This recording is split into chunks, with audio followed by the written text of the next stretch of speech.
Today, I will be teaching you the basics of Fusion. Fusion is one of the most popular 3D modeling CAD, CAM, and CAE tools out there. It is extremely easy to use and very intuitive. If you click here, you can switch between different tools. So here is design, which is the 3D model, rendering, animations, simulations for your object, manufacturing using CAM, and engineering drawings. Before we get into modeling, let me introduce you to all of the items on the screen over here.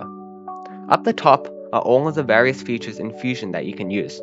On the side here, you can edit your document settings and change them to your preferences. Later, when we have additional bodies or sketches, they will appear over here. For now, we're going to click Show Origin, and it's going to give us all of the different planes in which you can sketch upon. You can click these icons over here to show or hide your element/object. In the corner is a view menu. You can drag it around to rotate the object. You can also click a face to immediately rotate to that view. If you click the arrows on the side over here, you can rotate your object around that axis. You can press the home menu, the home button, and it will take you back to the default isometric view. At the very bottom is the timeline. So every single action you do, whether it's making a sketch or extruding it, will appear down here, making a reference. They will display in the same order that you completed it in. Whenever you want to go back to edit something, you can just double click on that reference. Directly above that is a menu. In these 5 icons, you can edit how your cursor acts. This is orbit. This basically rotates your view.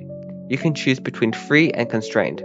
Free allows for unrestricted rotation around any axis, while constrained limits rotation to a primary axis. Pressing Look At will automatically take you to a direct view of that face. Pan will move around your view in 2 dimensions, while the 2 zoom functions will give you a close-up of any object. You can use the next 3 icons to change your display. So here, you can edit your environment and the display style of your object. In these next 2, you can edit the grid and viewports to your liking. The main thing you need to know, even though it may seem daunting, is that 3D modeling is predicated on 2 very simple principles.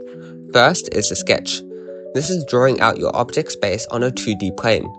Second is the extrusion. This is giving your base some depth, providing it a 3rd dimension to turn it into a real object. Now, 3D modeling in its simplest form is combining a few geometric 3D objects with more 3D shapes. We then modify and refine these to create more complex models. But at the root of all 3D designs is just a series of simple geometric objects.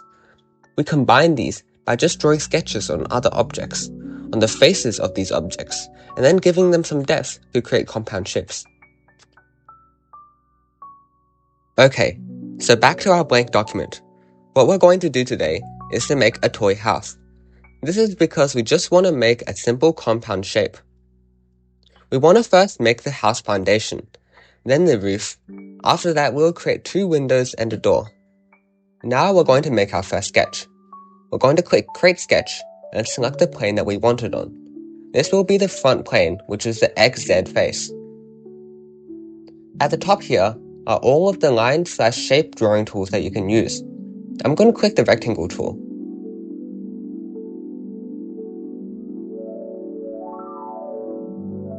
Using the shortcut D or clicking the dimensions button, you can edit the size of the rectangle. I'm going to move the rectangle up. This is because we want the house to be fully above the floor, which is the XY plane. So we're going to keep the bottom line of the rectangle on the X-axis. I'm also going to select the origin and select the distance to the sides. I want to make it perfectly centered, so I'm going to enter 75 millimeters. We have just finished the base of our house. Here are all of the features you can apply to a sketch or a solid face. We can now extrude and give it some depth. That is the basic body of our house. Now we want to add a roof. We're going to click Create Sketch again and select the front face of a rectangular prism. By aligning the base of the roof and the base of the house, we can more easily align the 2 objects to create a composite shape. We're going to select the line tool to draw a triangle. See how the lines automatically snap to the edges of the face in the grid? This is a great feature of Fusion 360.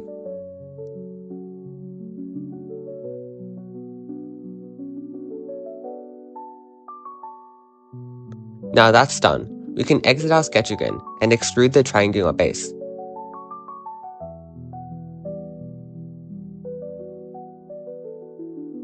Remember to select New Body here instead of Join. This allows us to modify the roof and the house base independently, as they are two separate bodies. We want our roof overhanging a bit, so we're going to extrude it just a little bit further. See how the body is listed in this column over here? We're going to click on it and press Move. This ensures that the overhang on both sides is the same.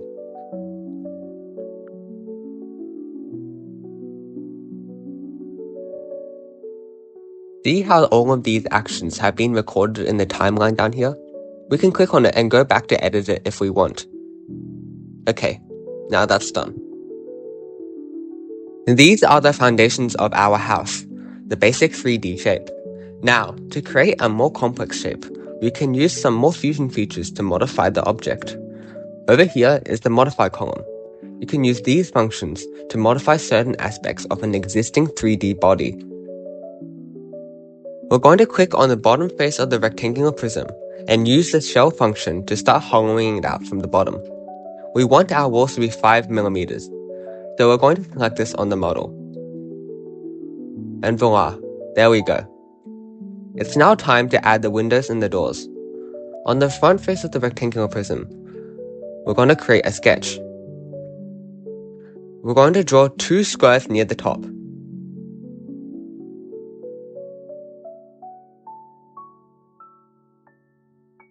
Make sure they're evenly spaced from the sides. And a rectangle near the bottom. We're going to ensure that's spaced evenly as well.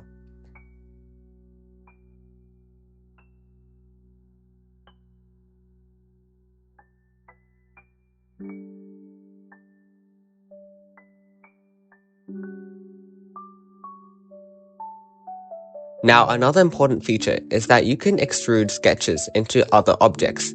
This creates a cut function, like over here. So we're going to extrude it into the main body for 5mm, as this is the width of our walls.